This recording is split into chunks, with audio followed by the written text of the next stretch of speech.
So ngayon guys, ituturo ko sa inyo kung paano tayo mag-wiring ng series connection. So ito na yung schematic diagram niya para dali natin maintindihan. Supply natin na line, dito natin i-connect sa common ng switch or dito sa off position ng switch. So itong dalawang wire, ito yung supplies natin. Next, ito na yung supply natin na neutral.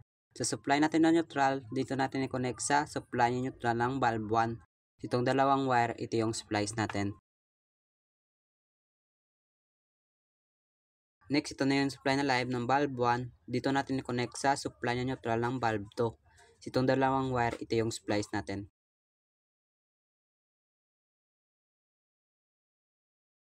Next, ito na yung supply na live ng bulb 2. Dito natin i-connect sa supply neutral ng bulb 3. So, itong dalawang wire, ito yung supplies natin. Next, ito na yung supply na live ng bulb 3. Dito natin yan connect sa return ng switch. So, itong dalawang wire, ito yung supplies natin. Next, lagyan na natin ng electrical tape natin connection para safe.